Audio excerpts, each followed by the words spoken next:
para o alemão. Tá, vou mandar.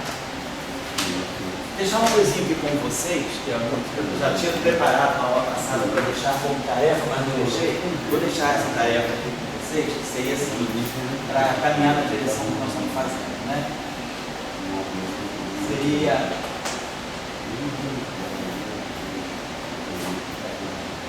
chegar...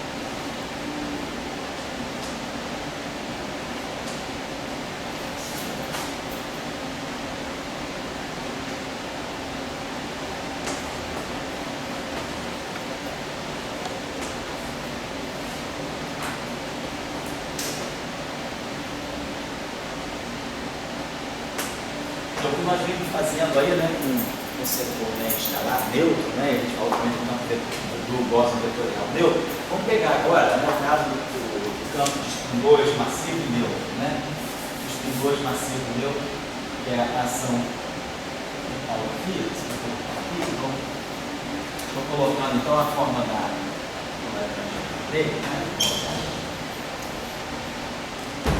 então o campo é um campo de rank 2.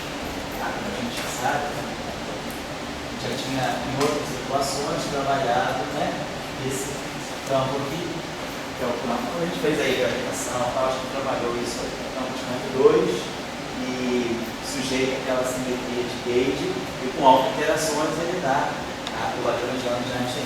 Só que agora a gente está colocando um campo massivo, então ele não tem aquela simetria de Gauge característica do difromorfismo. Estou colocando aqui. Então, a descrição da ação dele, para a gente poder chegar depois a esse fluxo tem essa forma. Né? Não tem derivada superior, não. Isso aqui é o Wiertz-Pauli normal. Tá?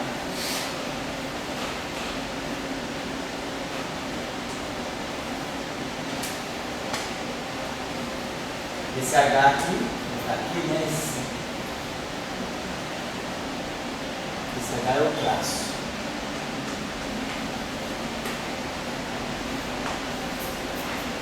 Esse método. Oi? Esse método. Ele é simétrico, é a pessoa simétrica, exatamente, simétrico de rank 2. Esse método.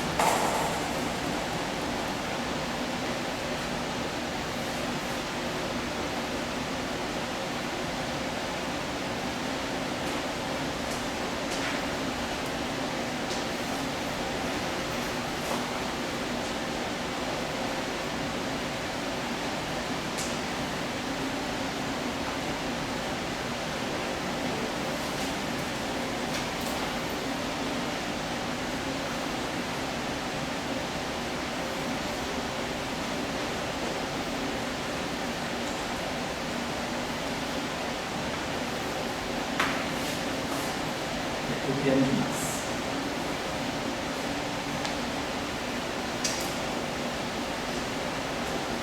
Claro que o termo de massa não importa, né, para a descrição do tensor de spin, porque a gente precisa ter derivada em relação à derivada do campo. Esse termo aqui é sem derivada, então é mais interessante. Então, esses termos aqui, a nossa ideia aqui é chegar ao tensor canônico, né, o tensor de spin, essa capa.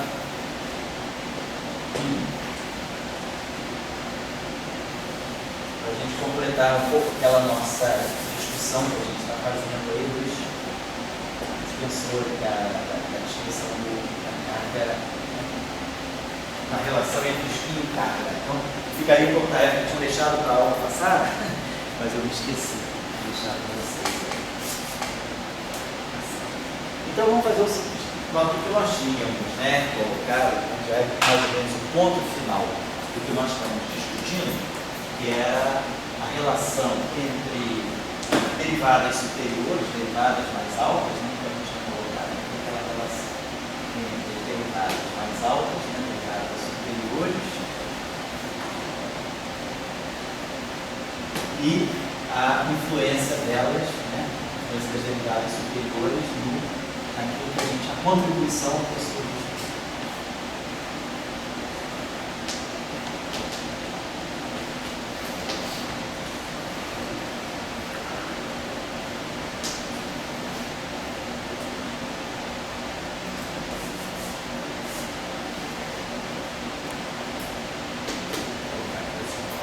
é a parte que não é momento angular orbital. E aí a gente já colocava o termo que a gente queria, estava querendo trabalhar. A gente já colocava essa descrição aqui.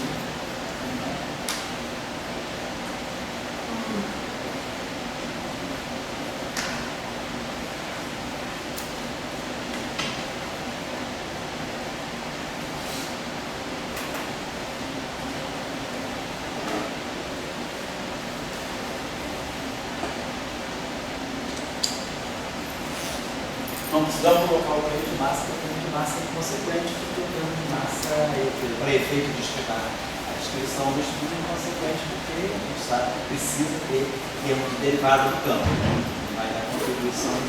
Aí a gente ia falar, tá? Qual era o nosso procedimento? Fazer o acoplamento com um fundo de gravitação. Nesse caso aqui, nós vamos tentar como esse campo que não vão querer desprezar, né? O fato de que agora tem derivadas superiores, isso aqui é fundamental para nós vermos qual é a dinâmica da conexão do espírito. Eu precisava, como a gente falou nas aulas anteriores, né, para nós é importante manter, temos que ter a fibra e vamos manter também a conexão do espírito. E nós temos visto que agora a presença de termos de derivadas superiores, a gente não tem uma torção fixada completamente pelos campos da antimatéria. A gente pode ter uma propagação da torção.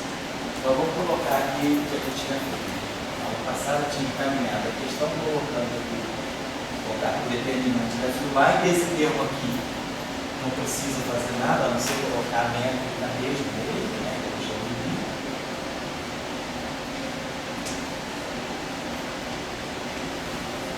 Porque não tem nenhuma necessidade de derivada e o problema maior estava aqui. Dá um pouquinho de mais trabalho para nós, né?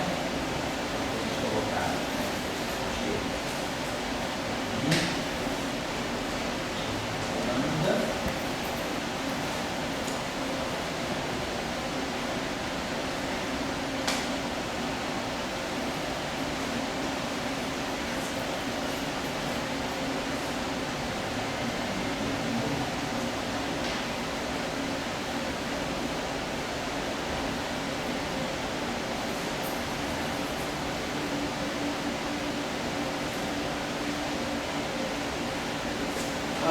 nesse termo, essa métrica aqui contrai esses dois índices para fazer essa equação, e essa métrica contrai esses dois. Como esse campo aqui é escalar, com essa derivada aqui, ela se comporta perfeitamente como um vetor, não precisamos colocar informação única, vai precisar aqui, como a gente tinha falado, essa derivada do variante para nós, ela é, né, DI,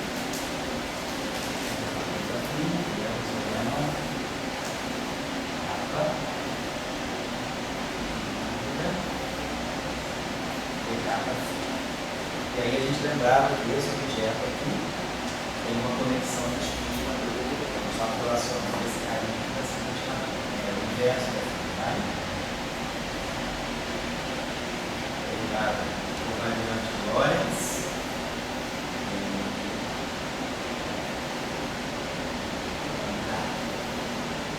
E essa derivada aqui contém a conexão de espírito. Nós temos conexão de espírito aqui. Bom, eu só coloquei aqui, vamos colocar a parte de gravitação. Vamos colocar isso aqui com o Lagrange geral de Einstein-Hilbert.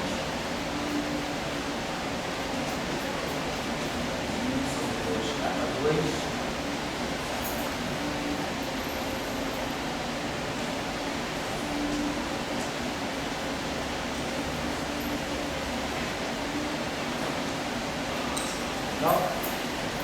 Então a gente já, esse setor aqui nós já tínhamos trabalhado, a contribuição dele. Então o que a gente vai precisar fazer? A gente vai precisar, o que a gente tem feito sempre é isso, para ver a contribuição relacionada à torção, a gente faz a variação em relação à conexão de espinho. É o fluxo desse campo aqui, então esse termo aqui já dava para nós aquilo que nós já tínhamos calculado, né? Uma derivada covariante aqui, algo desse tipo, uma derivada covariante com a conexão de espinho. Essa combinação é como isso aqui ela se mete em linha B, essa contribuição ela sai desse modo aqui.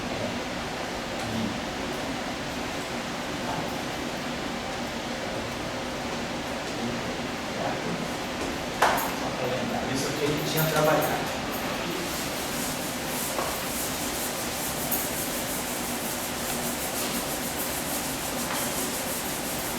Agora vamos ver o que pode ser mais interessante para a gente esse ponto. A situação agora muda um pouco, porque não é tão simples quanto no caso anterior. Vamos pegar aqui a nossa expressão, nós tínhamos mostrado esse resultado aqui, né? Lembrando que essa derivada aqui é a derivada só com conexão distinta. Mi, o meio, não é um nabla mi, eu tenho que ficar essa derivada aqui, atuando aqui. Dá para nós.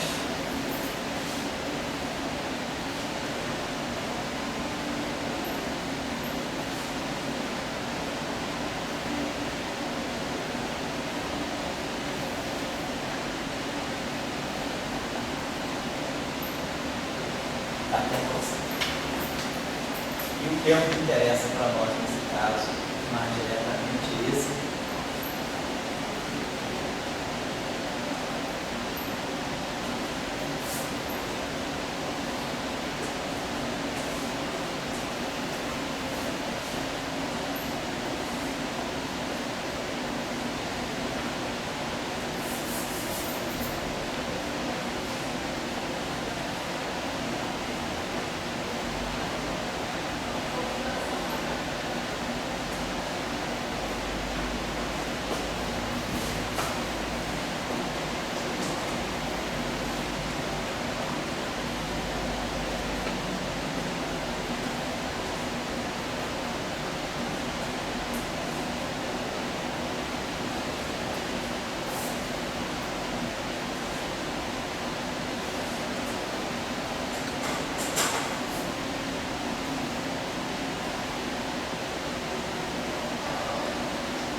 Então não importa o que acontece por aqui, no setor, vamos dizer assim, de matéria mesmo, né? No momento em que a nossa ação de gravitação é simplesmente Einstein-Hilbert, a contribuição que sai da radiação na conexão tem sempre essa forma, desse termo aqui, e aí a gente sempre tem alguma coisa que é linear na produção. Então, esse termo ele sempre vai, de alguma maneira, relacionar a torção com o que vem do setor do magnésio. A novidade agora, nesse caso, em relação ao caso fermiônico, é que, no caso fermiônico, nós temos derivadas de primeira ordem. Então, ao fazer a variação em relação à conexão de spin, a conexão de spin some daqui da derivada fermiônica e ela fixa exatamente a torção em termos dos condensados fermiônicos, lineares fermiônicos. Nesse caso, a situação é diferente. Nesse caso, nós temos a conexão de spin está contida aqui, mas nós temos conexão de spin contida aqui também. Então, quando for variar essa ação, essa parte da ação aqui em relação ao ômega, eu vou ter que respeitar a presença do ômega nesse termo aqui. Isso aqui tem um cuidado. Você caminhou bastante, depois você pode colocar o resultado aqui. Está correto? Tá legal, você pode colocar. Vou encaminhar para o pessoal, ele dá cálculos intermediários, são puramente algébricos, né? Que a bobagem está fazendo. Mas só para dar uma amostragem a vocês, né? Que a nossa ideia, e um pouco é essa, a gravitação pode ser um mediador da interação entre esses objetos dois. Eu também queria colocar, antes de passar para frente, deixar uma outra tarefinha para vocês, que são pequenas coisas que vocês podem fazer, que é o seguinte. A tarefa é assim, suponhamos que a gente tenha um escalar neutro, como é o caso aqui. Então, esse escalar neutro, nós não conseguimos nunca fazer uma interação com o campo máximo, nós nunca vamos conseguir gerar um vértice trilinear para uma matéria, um escalar neutro, né, algo desse tipo, assim, um escalar neutro e fóton. Por quê? Se eu for gerar um vértice trilinear, o único jeito de colocar o campo de fóton com esse campo escalar neutro é colocar aqui um anilho. Então nós não temos como gerar uma coisa que seja invariante de Gauge, porque esse campo aqui é neutro. Claro, no caso fermiônico, no caso carregado, a interação com a anilho ela dá invariante de Gauge porque nós temos uma compensação que vem lá da parte de derivada, né, da parte de acoplamento mínimo da parte do derivado. Não tem isso aqui, isso aqui é uma mínima, né? Bebida. Mas que é a mínima, né? Se, então, a variação de gauge que sai daqui compensa a variação de gauge que sai daqui do derivado. Então, esse vértice aqui consegue ser. Mas no caso do campo neutro, né, o campo escalar, que é a parte cinética desse campo, ela desconhece completamente o acoplamento mínimo. Então, o único jeito de acoplar essa parte com um objeto escalar, um objeto sem espinho e sem carga, com o fóton, tem que ser alguma coisa que pelo menos seja quadrática do fóton. O único termo que aplica, o termo mais óbvio que a gente poderia pensar aqui seria alguma coisa do tipo φ, alguma coisa do tipo φ, F mínimo, possibilidade, né? Ou então eu posso também pegar para termos do tipo φ2, F mínimo. Por exemplo, esse termo aqui daria para nós uma interação desse tipo. Inferno, então, escalar, trocando forma. Então, nós poderíamos ter, por exemplo, aqui, um bom acoplamento, no mínimo, desse tipo aqui, nós poderíamos ter um scattering elétrico, um scattering de escalares, né, neutros, né, intermediando fótons, mas já enorme na troca de dois fótons. Teria alguma coisa desse tipo, desse tipo, né?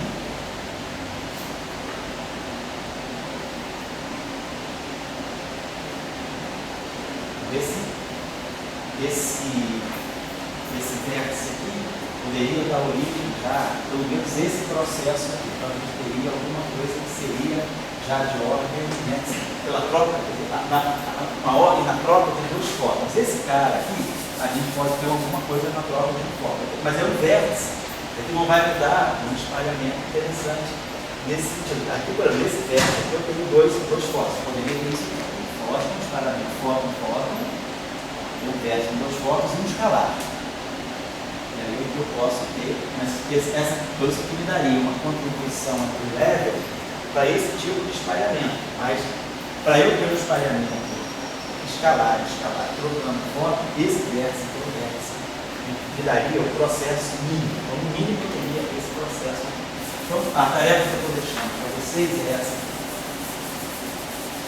Vamos considerar, então, esse que a gente já entendeu. Vamos tentar considerar esse acoplamento. Agora, vamos olhar esse acoplamento aqui do ponto de vista da distribuição de derivadas. Eu posso ver esse acoplamento aqui assim, né?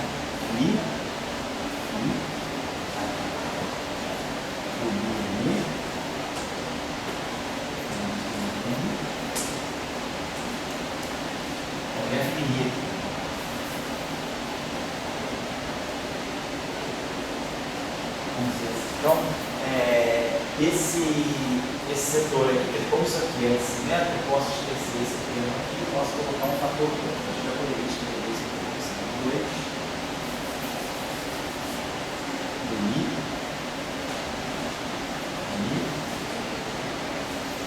F só para simplificar um pouco. Agora, esse cara aqui, eu não posso mais deixar, eu não posso substituir, poderia mesmo. Secundaria de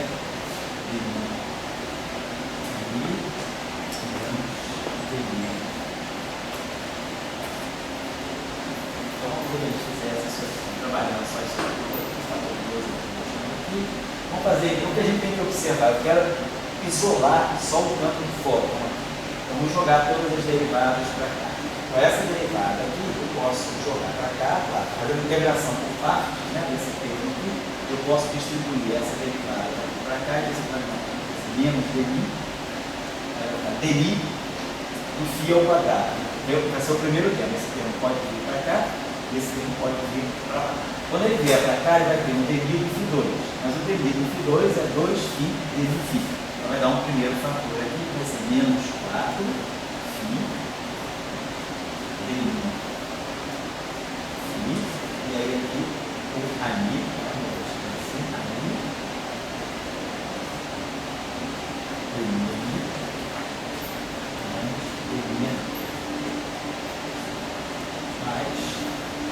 E agora o outro termo, essa derivada primeira doou desse produto todo aqui, ela veio para cá. Por esse termo aqui, como fator.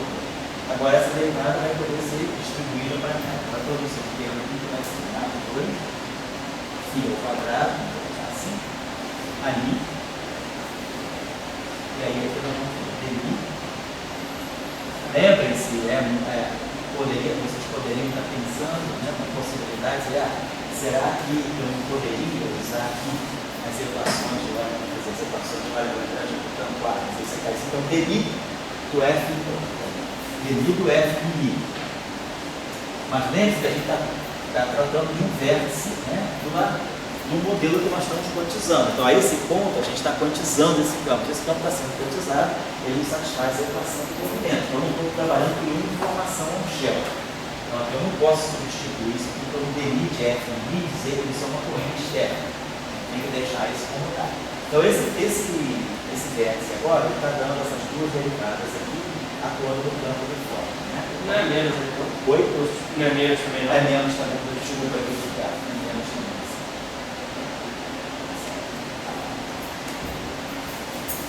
Eu vou voltar lá para cima, vou apagar isso aqui. Vou deixar isso aqui para mexer um pouquinho, só voltar. Estou só encaminhando aqui para deixar qual vai ser a tarefa a partir disso.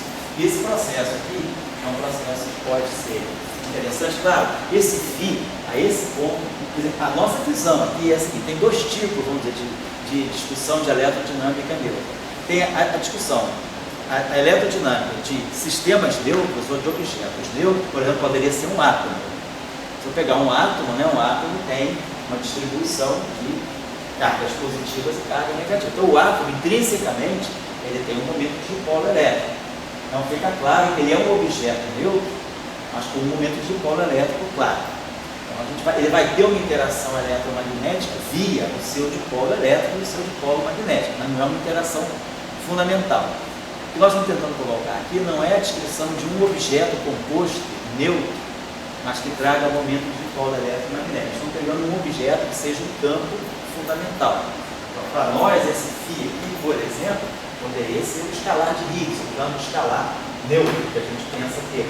Então, esse cara aqui seria realmente um campo fundamental. Então, eu não estou fazendo uma interação efetiva do momento de dipolo dele. A questão é, se esse cara é neutro, mas ele tem um momento de dipolo, fica claro que ele vai ter uma interação eletromagnética imediata. Se ele tem um momento de dipolo elétrico, ele vai interagir com o campo elétrico dessa forma.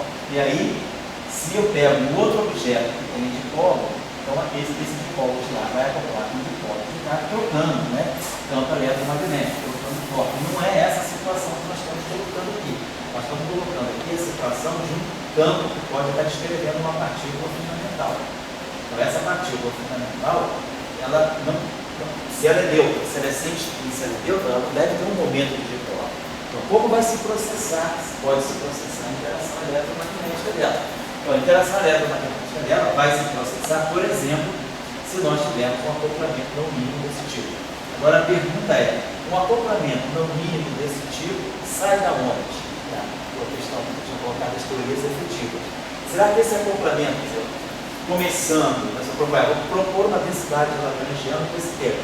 Fica claro que esse termo, obviamente, não é normalizável. Tem um campo escalar aqui, que tem dimensão de massa ao quadrado, massa quarta, massa sexta. Então, a constante de acoplamento que nós colocarmos aqui, ela tem dimensão de massa menos 2. Então, se ela tem dimensão de massa menos 2, então, automaticamente o acoplamento é certamente não renormalizável.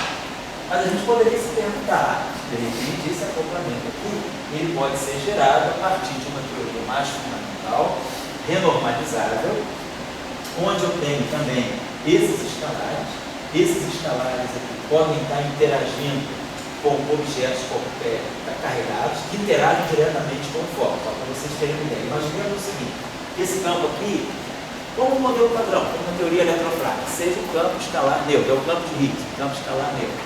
O campo de Higgs, né, por exemplo, ele tem uma interação tipo Yukawa com os férreos. Então, vamos dizer que esse campo aqui, ele tem uma interação tipo Yukawa com os férreos. Esses férreos aqui são carregados. Esse acoplamento aqui é um acoplamento legitimamente renormalizado, um acoplamento de Yukawa. Então, esse aqui tem dimensão 3 meios, dimensão 3 meios, 3. 3 na dimensão do escalar 1 quarto. Então, esse esse produto de campos aqui de dimensão canônica 4, eu posso colocar aqui uma constante de grau para esse término, para esse escalar. Essa constante de acoplamento aqui é adimensional, esse vértice aqui é normalizado. Agora, esse término aqui, então isso aqui está me dando esse vértice. Eu tenho, vou colocar assim, estou representando, vamos dizer que eu vou representar o escalar numa linha contínua, vamos dizer que o nosso término tenha essa que seja a representação para a linha dos términos. Então aqui eu tenho o escalar, eu tenho um vértice desse tipo, si barrado, si, φ. Ao mesmo tempo, esse término aqui interage com o fóton. É isso aqui. Então aqui tem o vértice de si barrado, gama mi, si, e aqui. Então esse carinha aqui não tem interação direta com o fóton. Mas, por exemplo, eu posso ter uma situação desse tipo assim, eu posso ter, por exemplo, pegar dois fótons. Então, por exemplo, eu poderia ter um gráfico com essa estrutura aqui. Algo desse tipo assim. A gente pode perceber, a gente pode vir, né, a compor um gráfico desse tipo. Aqui eu tenho um si, aqui eu tenho um φ, aqui eu tenho um φ, aqui eu tenho um ami e aqui eu tenho um ami. Não sei o que está aqui dentro, vamos ver aí. Então, a partir desses vértices aqui, por exemplo, eu poderia ter alguma coisa desse tipo. O φ interage com então, o φ interage com o si barrado do si. Aqui eu tenho uma interação φ, si barrado do si.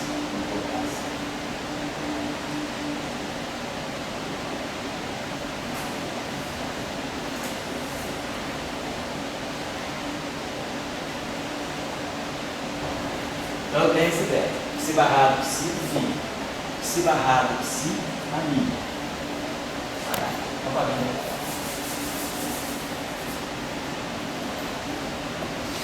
Si barrado si, ami. Então, por exemplo, se eu tiver aqui, por exemplo, φ, né? Aqui eu poderia ter si barrado, si e aqui outro φ. Si se acopla com si barrado, né? Aí esse si barrado se propaga por si, se acopla com si barrado com o fóton, esse si barrado se propaga por φ, se acopla com si barrado, se propaga por si e aqui uma. Então, por exemplo, nesse modelo, esse núcleo fermiônico, né, o núcleo fermiônico aqui, ele pode me gerar muito bem uma interação desse tipo. Todos esses vértices aqui são vértices normalizados, portanto, sem dimensão. Aqui eu estou colocando a constante de acoplamento, o vértice de fóton, aqui eu tenho si barrado,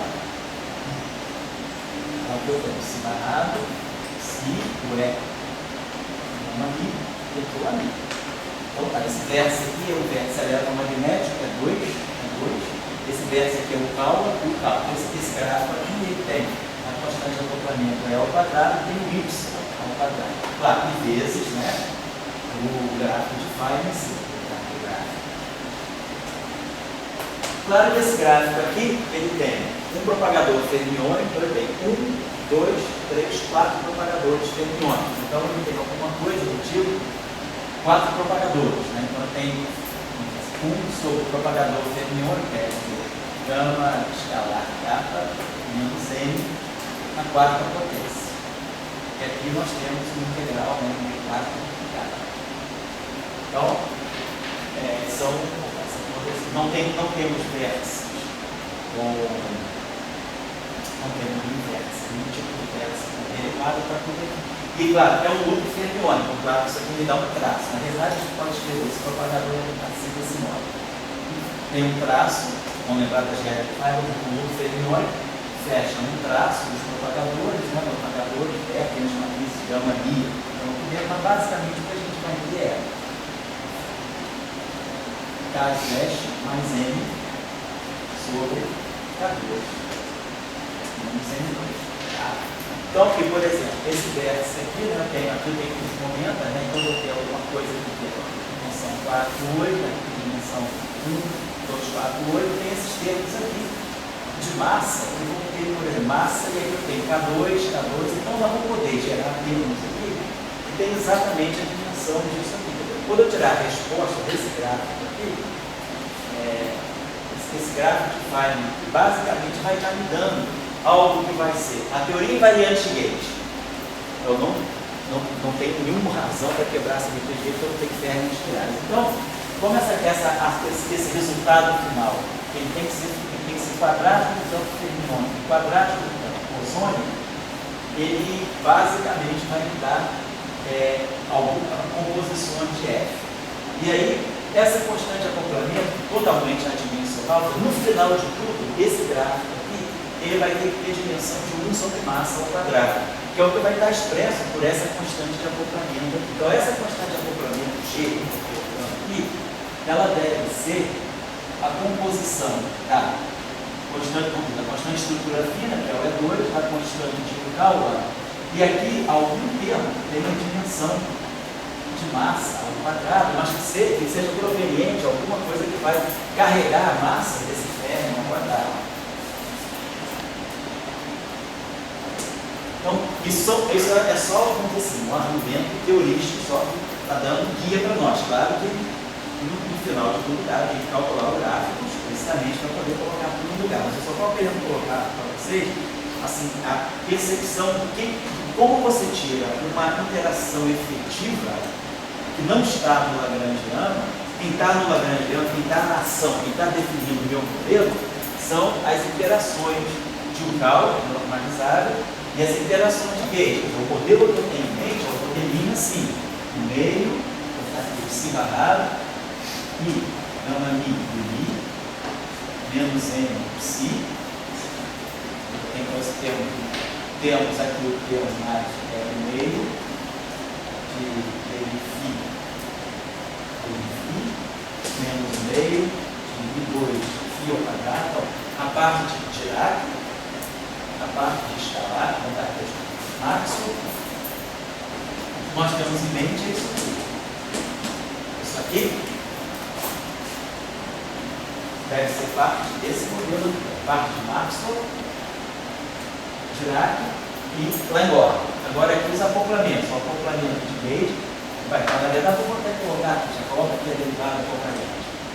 Verme carregado. Então está aqui, o acoplamento de Gauge está embutido ali, e mais aqui o acoplamento de Ucal. Então, é isso aqui. Então, meu modelo é legitimamente normalizado.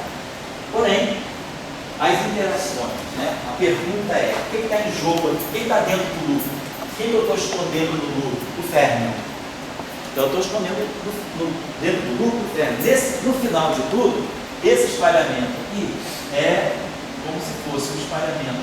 Eu posso pensar 2 escalares que vão depois se tem energia suficiente para gerar 2 fótons. Quem intermediou esse processo, o que é virtual, foi produzido virtualmente aí, é o férmio. Então, o férmio ele entrou, né, como efeito de grupo para dar, no final de tudo, esse processo físico que é Φ indo a minha mix. Eu estou gerando, estou criando uma interação em 2 escalares com 2 fótons a partir desse processo. O férmio está escondido aí.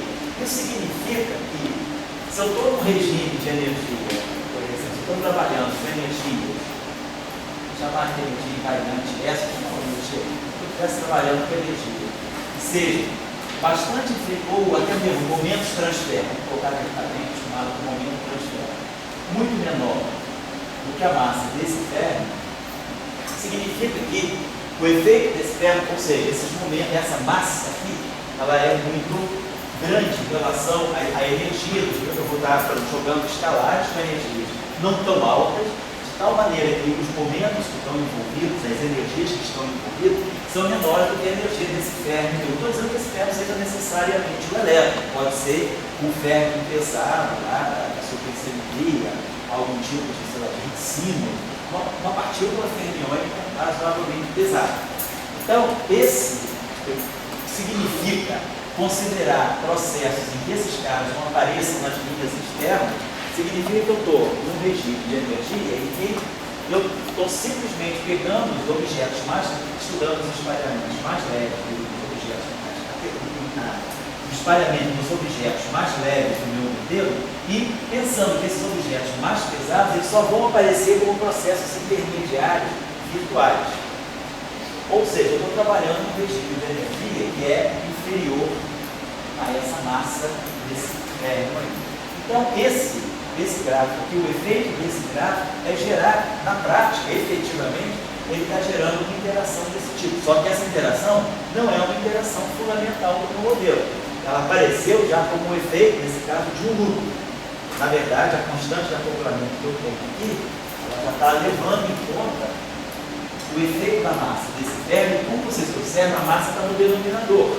Então significa que se essa massa for razoavelmente alta, né, esse processo vai ser mais suprimido. Porque se eu tiver energias aqui que não são tão altas, quanto mais alta for a massa desse ferro, se as energias aqui são baixas, eu não vou ter energia suficiente para excitar esse ferro, porque esse ferro tem uma massa M2.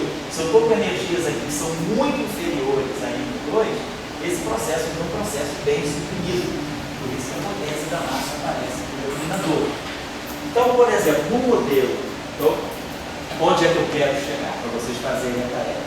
Qual é a percepção física que tem que estar dentro dessa discussão? A percepção física é senso comum, partículas elementares, campos elementares, estou falando de objetos complexos, campos elementares neutros, e hierarquicamente neutros, sem spin, portanto, sem chance de ter, evidentemente, um momento de dipolo, sem carga, sem spin. Eles podem interagir eletromagneticamente? Pergunta é: depende de que tipo de interação eu estou falando. Não deve ser uma interação fundamental.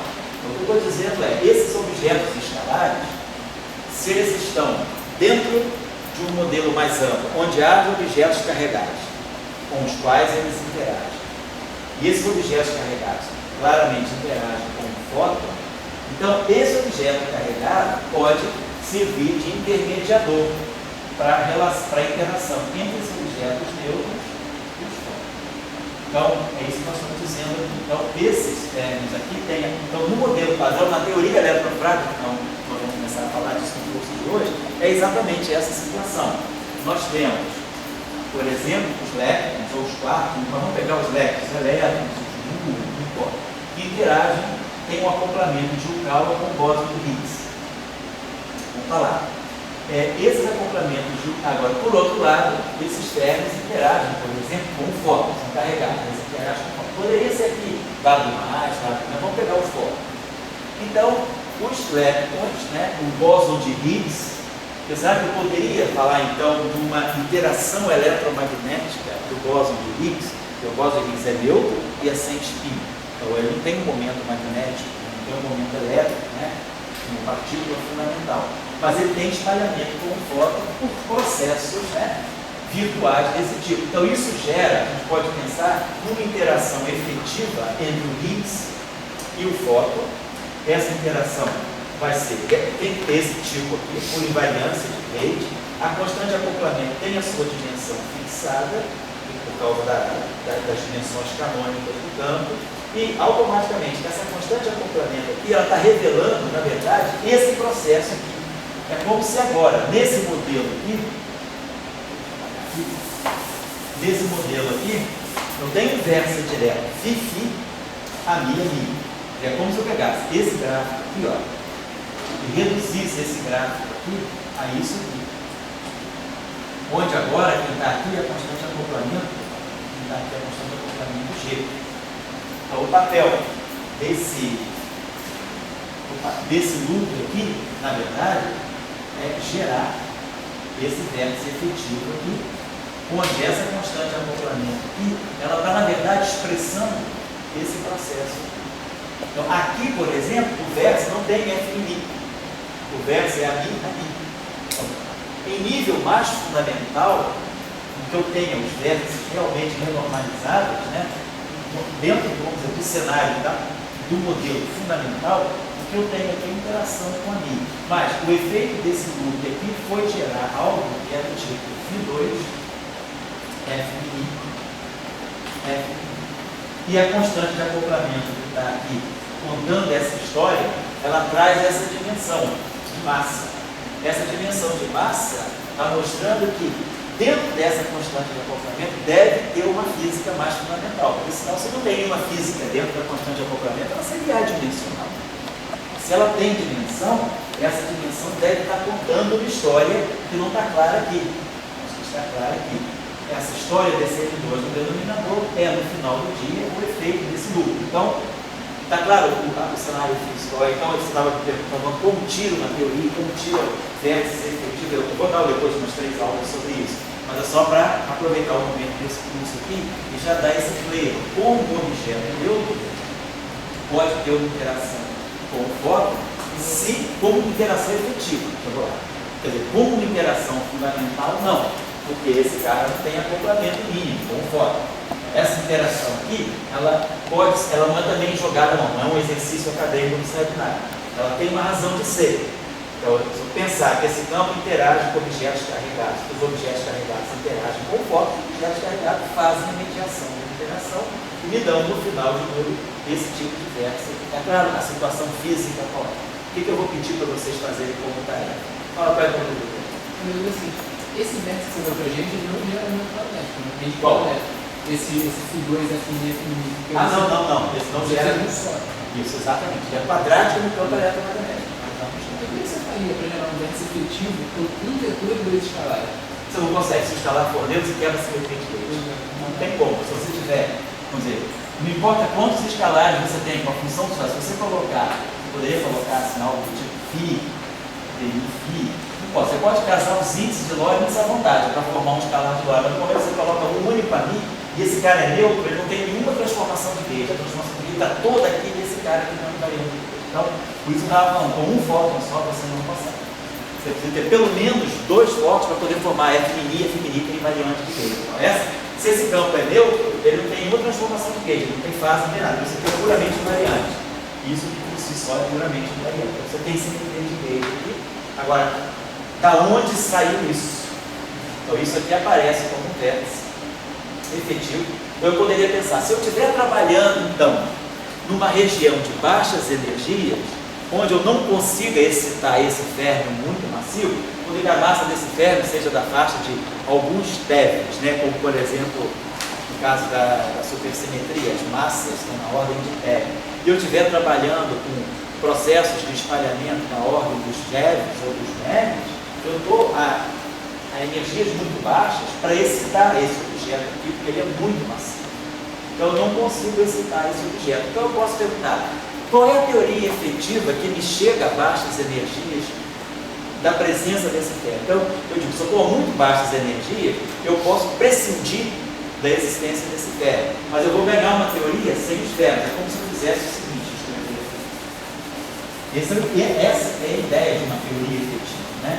E aqui dentro desse nosso contexto, que nós estamos estudando o eletromagnetismo de objetos neutros, as teorias efetivas são importantes. A nossa ideia, nós temos, vamos dizer assim, um lagrangiano fundamental, escrito em termos de campo, de todos os campos. A teoria, vamos dizer, o modelo completo, ele tem o fóton, então o campo do fóton, tem o campo de matéria fermiônica carregada e tem o campo escalar neutro.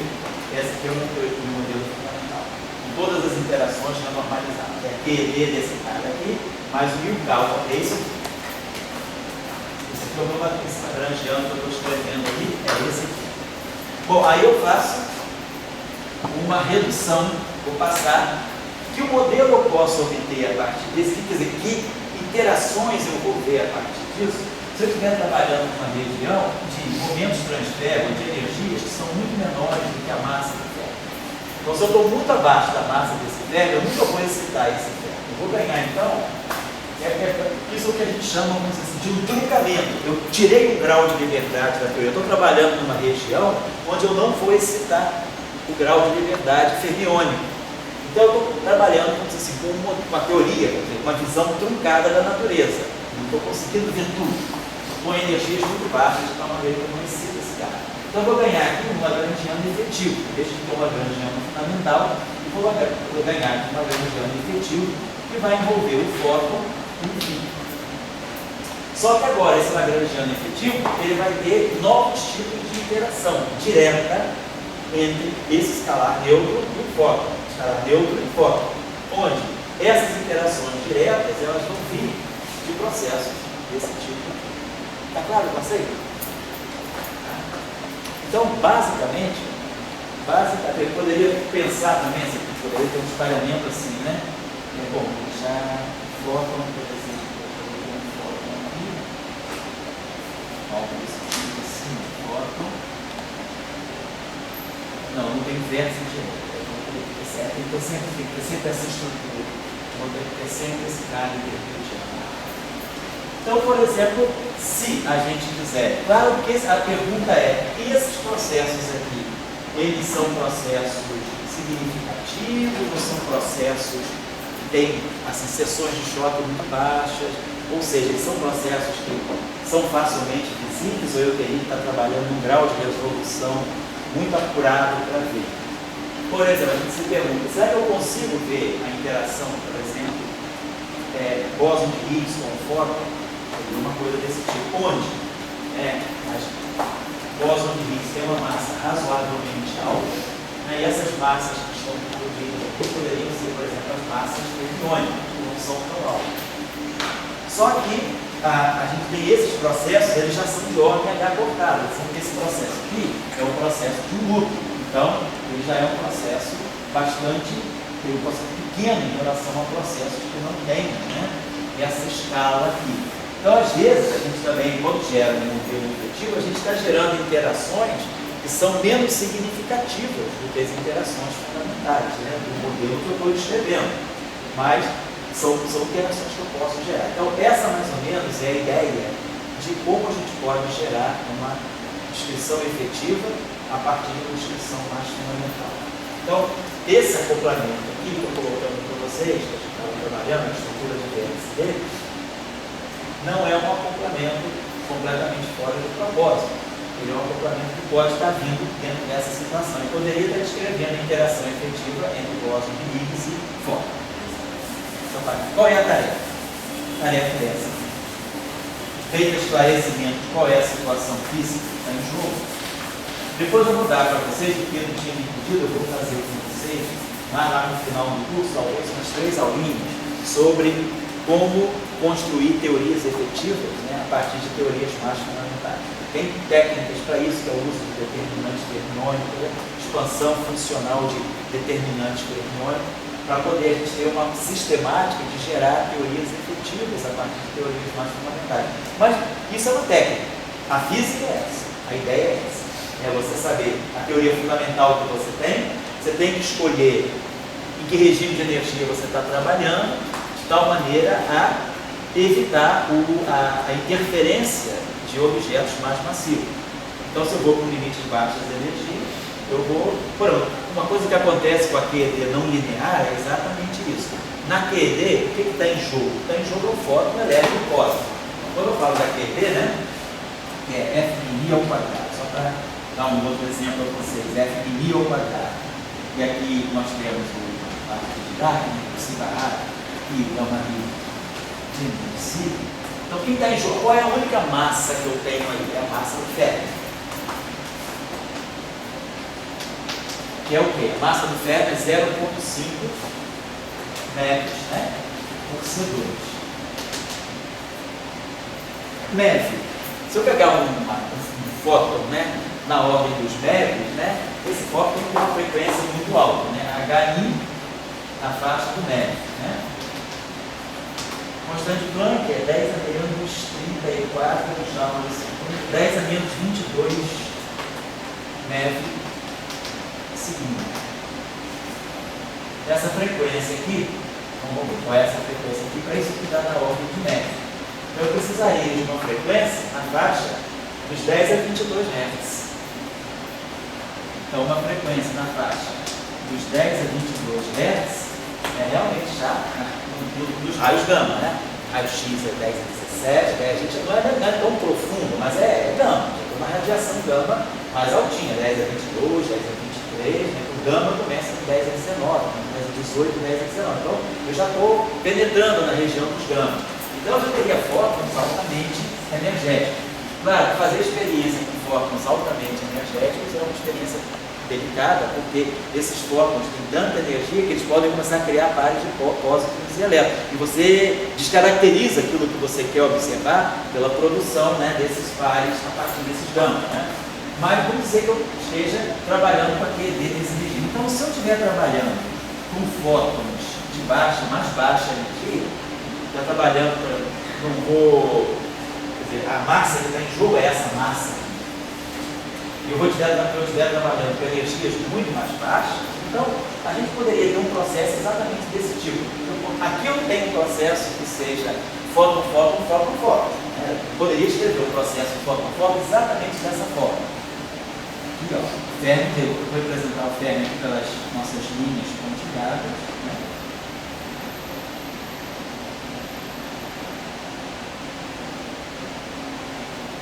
Olha. Se viesse, ele está me dando fóton, vai em fóton. Quem está aqui de novo? Um loop fermiônico. Quem é o loop que está aqui? É o loop de elétrons. As massas que estão em jogo aqui é a massa do elétron. Então, eu estou pegando esse espalhamento aqui. Esse espalhamento, então a pergunta é, se eu agora contraio todo esse loop para um ponto só, esse gráfico aqui, do ponto de vista de uma teoria efetiva, ele vai virar um gráfico que acopla 4 fótons. Então, claramente eu tenho agora uma eletrodinâmica não linear. A pergunta é, o que eu obtenho daqui e me traz para cá? Que tipo de não linearidade eu obtenho? Então, o que a gente obtém aqui, por exemplo, seria uma contribuição ao lagrangiano, se eu pensar.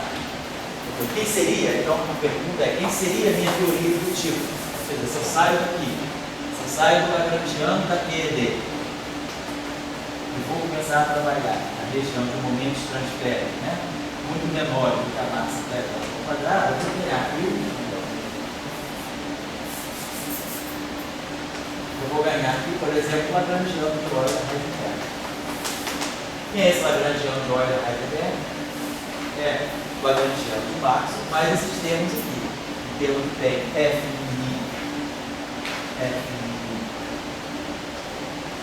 ao quadrado, um termo que tem F ao quadrado. Isso aqui é 2 menos P2, quer dizer, no fundo, nós vamos ganhar menos que vão ter aqui. É 2, né? Quer dizer, 4. E tem 4. Isso aqui é isso aqui é escalar.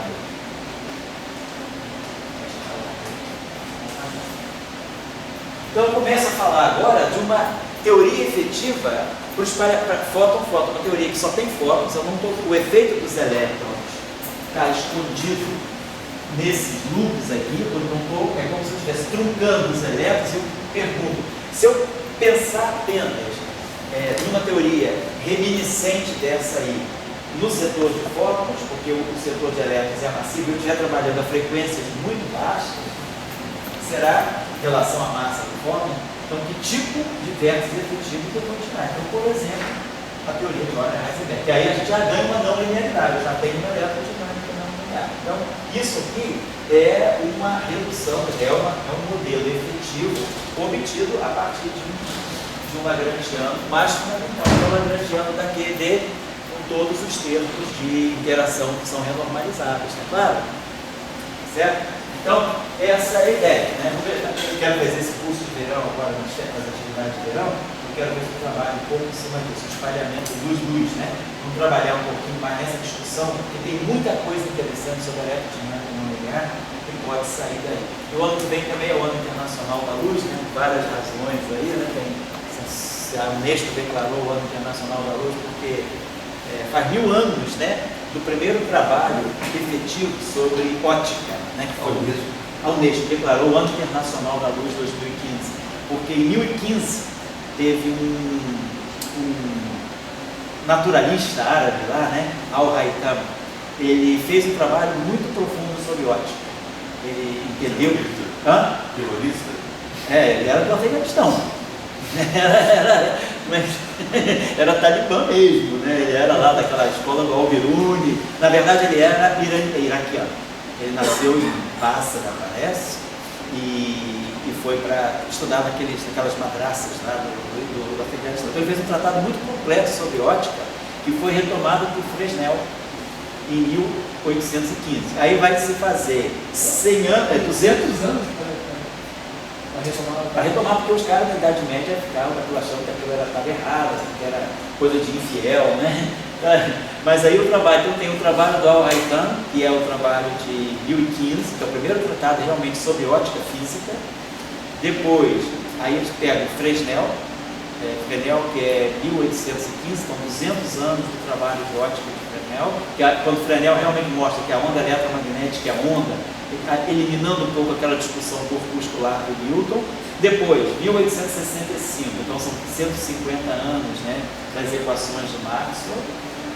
Depois eles estão declarando 1905, então 110 anos, mas basicamente relatividade geral, 1915, 100 anos da relatividade geral, e a Unesco deu 6 razões. Aí depois ela deu uma razão, na verdade são 7 razões, o Al-Haytham, Fresnel, Maxwell, aí eles ligaram o problema da luz com a relatividade especial, com a relatividade geral, 1915, aí 1965, radiação cósmica de fundo, né, Penzias e acho que Penzias e Wilson, né, descobriram a radiação cósmica de fundo, 1965, então são 50 anos, e os 50 anos, que eu não sei o nome do cara, eles dão até lá, eu li no site, mas eu não esqueci, eu acho que é o nome chinês, o cara que faz a primeira transmissão de ondas eletromagnéticas por meio de fibras ópticas, né? Então são os 50. Então, por isso a Unesco declarou o ano que vem o Ano Internacional da Luz, que vale por essas razões. Então, vamos também entrar no mood da Unesco, né? Na atividade de verão, vamos ver se a gente faz algumas atividades interessantes sobre luz, né? Trabalhar o máximo possível, a luz na relatividade geral, a luz na ótica quântica. Vamos trabalhar algumas coisas sobre fotônica. Eu estou tentando organizar um programa, mas basicamente eu vou ver se a gente faz algumas aulas sobre o espalhamento do grupo, o espalhamento fotônico. Na verdade, esse espalhamento aqui não foi medido. Não se tem nenhuma medida direta desse espalhamento luz-luz. O mais próximo que se tem do espalhamento luz-luz foi medido agora no LHC, mas assim mesmo como processo indireto. É um processo virtual, dentro do você tem certos processos de quartos, né? Quando você vai estudar, na verdade é isso, o momento magnético. Para calcular, para medir o momento magnético, por exemplo, no muon, você tem processos intermediários, 3 núcleos, tem um efeito, tem um espalhamento de Bell Group interno, mas não é um espalhamento de Bell Group, é fóton físico com fóton físico. Nós temos um espalhamento fóton no interior de um gráfico de 3 núcleos que contribuem para o momento magnético do muon. Então, essas medidas foram feitas. Se descobriu, inclusive, 2 japoneses fizeram o cálculo preciso agora, usando computação, eles descobriram que o cálculo original de Euler e Heisenberg da década de 30 está errado. Tem erro de fatores numéricos. Então, eles obtiveram a seção de choque correta, foi publicado agora em 2013, eles obtiveram a seção de choque correta para o espalhamento dos luz, teoricamente, né? E corrigindo o que Euler e Heisenberg fizeram com esse estudo dessa teoria efetiva. Então, é um espalhamento interessante que ainda não foi medido, mas não tem uma medição direta, porque é um processo complicado. Você vai fazer esse espalhamento ter uma seção de choque razoavelmente significativa, você precisa trabalhar com fórmulas de mais altas energias. E aí, com fórmulas de mais altas energias, você começa a criar pares de elétrons positivo. Então, você não tem uma resolução muito clara. Tá? Então, a gente vai trabalhar um pouquinho essa ideia para ver que tipos de eletrodinâmicas não lineares, aí que a discussão entra, que tipos de eletrodinâmicas não lineares a gente pode extrair, né, do espalhamento dos luz. Então, isso é um experimento agora aquele que você mandou para a gente divulgou aí. com cavidade. Isso, mas esse espalhamento, quer dizer, a medida vai ser feita mesmo no Brasil. 2016. 2016. Até que a gente experimentar é novo. Até que experimentar é novo, isso. E não precisa de fóton tão forte. Isso, o fóton fica por. O Pedro está falando aí, até que você mandou aquele artigo, nós estávamos na Alemanha quando mandou, eu passei com o pessoal aí no domingo, que é que eles propõem aquele experimento para se fazer, não está pronto ainda, é como eu falo, um acelerador de fótons, né? Para poder medir esse espalhamento. Então, um acelerador desse tipo, não precisa ter um fóton de tanta frequência para fazer a medida. Mas essa medida é segundo eles, aí no artigo lá para 2018, né? Tem uns 4 anos. Tá?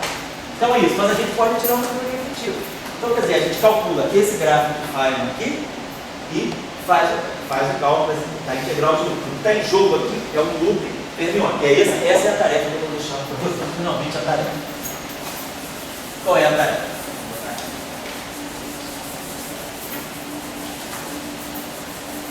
Se alguém quiser ver isso com mais detalhes, o livro do Gogoliu Chilton, ele tem um capítulo lá atrás que ele faz o espalhamento do Gogoliu. Desse espalhamento de foto em foto se chama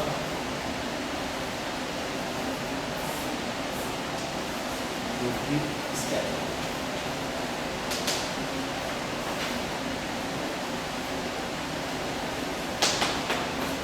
É o foto em foto.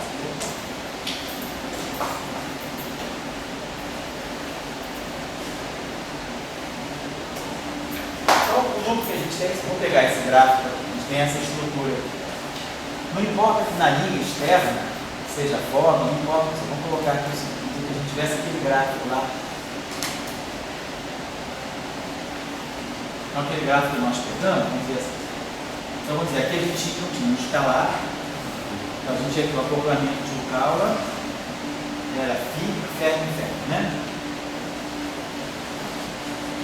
E aqui nós temos o acoplamento eletromagnético. Então, estou colocando aqui as constantes de acoplamento. O E2 e o 2. Como eu falei, você tem esse espalhamento nos grupos que ele seguiu no programa? Pode estar dando indício de alguns projetos, porque no fundo você está tendo uma alta interação de objetos neutros. Né? Quer dizer, você não espera, qual é o que a física tradicional, né, nos ensina. É que se você tem uma interação não abeliana, né, aqueles objetos auto-interagem. Mas eles auto-interagem por quê? Porque numa teoria não abeliana, os objetos carregam, o próprio campo de gauge carrega o número quântico da interação. Então eu tenho a auto-interação do campo de Young-Mills por isso. Porque o próprio campo de Young-Mills, o fóton de Young-Mills, ele tem a carga de Young-Mills, então ele interage, auto-interage. No caso da eletrodinâmica, né, nas teorias abelianas, o bóson intermediário ele é sempre neutro, por causa da simetria 1. Então, numa teoria abeliana, sempre o bóson vetorial intermediário é neutro. Se ele é neutro, ele não tem um número quântico daquela interação. Ele faz a interação entre objetos com a carga, mas ele não tem carga, então ele não deveria auto-interagir. É o que você espera de uma teoria abeliana, que não haja auto-interação. Mas agora, se você vai com um limite efetivo, se você vai olhar essa teoria do ponto de vista de uma teoria efetiva, você pode gerar essa auto-interação. E o que essa auto-interação está ensinando para você? Como objetos de spin 1 sem carga, neutros sem carga, interagem. Então isso aí está te dando alguma indicação de como é o eletromagnetismo neutro. Você diria que pela interação forma a forma. o eletromagnetismo não linear, com a luz, é um outro exemplo de eletromagnetismo neutro, além do espinho. Além do espinho, exatamente. Seria além, porque isso aqui também não é uma teoria, essa interação de forma que sai, né, dessas teorias efetivas, é uma teoria não fundamental, porque ela você está truncando graus de liberdade. Você não está com a teoria completa, você escondeu os términos todo dentro do núcleo. Você está pegando processos que só envolvem fóton. Então, o efeito dos términos está totalmente dentro dos processos virtuais, eles nunca aparecem como objetos físicos. Então, você está, de uma certa maneira, manipulando a tua teoria para cortar graus de liberdade. Eu vou fazer uma teoria efetiva só com os graus de liberdade fotônicos. Os graus de liberdade fermiônica, eles só circulam nos núcleos. Só aparecem em processos virtuais. Então, você está, de uma certa maneira, intervindo na sua teoria. Você está deixando a teoria ser toda errada. Você põe um pouco. Agora, você pode ter uma teoria de algo cornífero, é uma teoria que você não tem fé em hora nenhuma. A teoria já nasce não linear. Agora, a questão também que você coloca é, essa não linearidade é fundamental ou essa não linearidade pode estar vindo de uma teoria mais fundamental? Essa é a pergunta, por exemplo, para Bohr. Vai falar o que eu estou jogando. Quando a gente tem a universidade, no princípio, a gente tem Young-Mills. E Young-Mills, você tem uma determinada universidade, o número quântico já vem, ligação com o ferro. Certo? Bom, se você está Vai falar, eu estou te buscando, ouvindo. você está buscando um eletrobatido não linear, um eletrobatido Deus, Certo? além da carga elétrica, a vantagem que você tem de trabalhar na visão abeliana não linear é que você vai estar descolado do fóton, da carga elétrica. Então, a carga elétrica no abeliano linear, ela não entra na parte de interação. Certo. Ela só entra na parte de auto-interação, só na parte de interação. E se fosse em Mills, você ia carregar a carga elétrica, entendeu? Certo. Você é você ia carregar a carga elétrica. Então, quer dizer, essa é um caminho de buscar, já que está buscando coisas além da carga elétrica, é justamente buscar um eletromagnetismo não linear com abeliano não linear. E você vai dar uma carga elétrica numa outra região, né? Você vai encontrar uma outra região que não tem a carga elétrica. Não tem. Sei. Mas aí precisaria dizer, a tua proposta aí é uma teoria fundamental, não efetiva. Bom, vocês olham, gosto de uma teoria. Quem sabe bem é nas férias aí, na atividade de verão, a gente vai ter espaço para discutir essas coisas. mas a gente tem, sabe? Vai falando, deixa eu ver. Só Mas pensando em observação do momento. eu preciso mostrar por fora, sabe? Porque eu vou dizer, o fóton, será que ele vai além da carga elétrica? Da maneira que a gente vê, realmente, o fóton é implicitamente dependendo da existência da carga elétrica. E justamente você está querendo buscar um eletromagnetismo além da carga elétrica, me pergunta, você tem uma nova maneira de gerar fóton, de compreender o fóton? Eu acho que para mim tem. Eu acho que sim. Acho que sim, porque se você estiver fazendo, digamos, um eletromagnetismo prescindido, dessa questão da carga elétrica, você pode estar tentando entender propriedades eletromagnéticas do próprio fóton, que tem, é uma discussão interessante que tem na literatura. O fóton, será que ele é paramagnético? Será que ele é diamagnético? Ele tem uma componente de paramagnetismo? Tem. Então você pode tirar, dizer, o fóton é um espinho, então ele tem espinho. Será que ele tem algum magnetismo? Você pode dizer que sim. Na interação do fóton com a matéria, ele pode ser dotado de alguma espécie de magnetismo. É um magnetismo muito baixo. Tem um grupo na Rússia que vem trabalhando sistematicamente em cima dessa questão, que é tirar propriedades eletromagnéticas do fóton. O fóton é tão neutro assim? Não. Ele não é completamente neutro, ele não é completamente opaco. Ele não tem carga, tudo bem, mas ele tem algum magnetismo intrínseco. Como é o caso do neutrino. O neutrino é tão neutro assim? Não, o neutrino não tem carga, mas ele magnetismo tem. Esse magnetismo do fóton, você poderia ter numa região sem carga elétrica. Não sei. Pode. Porque a palavra magnetismo é acima do que seria dimensão. Agora, será que magnetismo significa? Não é magnetismo, né? Significa carga elétrica? Será que eletromagnetismo significa carga elétrica? Realmente isso aí. Esse seria um passo que eu chamaria de notável para nossa época, sabe? Porque eu acho que nossa época é ligada ao eletromagnetismo da carga elétrica. Né? Esse é o padrão da nossa época. Porque o fóton, se desgarrar da carga elétrica, será que você não pode ter fótons que não estão em grupo acima da luz? Essa eu acho que a grande questão do fóton é o limite seco. Quer dizer, é incompreensível você ser Deus vai criar o universo tão grande e com um fóton tão velocidade baixa. A velocidade baixa o tamanho do universo. Então, evidentemente, tem alguma coisa de fóton. Ele descreveu um modelo que a velocidade de grupo, um pacote fotônico, seja maior do que 6. Para mim, esse é o desafio maior, assim, porque é possível o tamanho do universo que ele tem, ele está sendo regulado por desafio. É muito difícil você atual é isso. Notações. Então, dá uma olhadinha nas conservações aqui. Então, nesse vértice aqui está entrando P2. Aí está saindo capa. Está saindo P4, menos P1, mais P3, menos cancela. Então, fica P1 mais P2 igual a P3 mais P4. Então, tá, só coloquei aqui as atribuições no momento, está tudo certinho. Se vocês checarem, né? Vocês vão ver que todos os momentos aqui, todos os vértices vão ser conservados. Bom, então como é que eu vou escrever esse gráfico? Esse gráfico faz como um loop infinito. Olha, a integral de um loop só é por um momento só. Então, eu vou estar integrando aqui.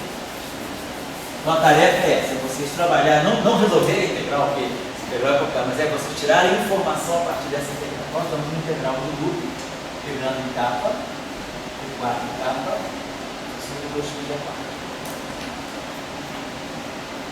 E aí, bom, se vocês observarem bem, essa interação aqui, ela é completamente, bom, ela não tem nenhum vértice derivado, todo vértice aqui. 1, 2, 3, 4, ela não seria uma interação.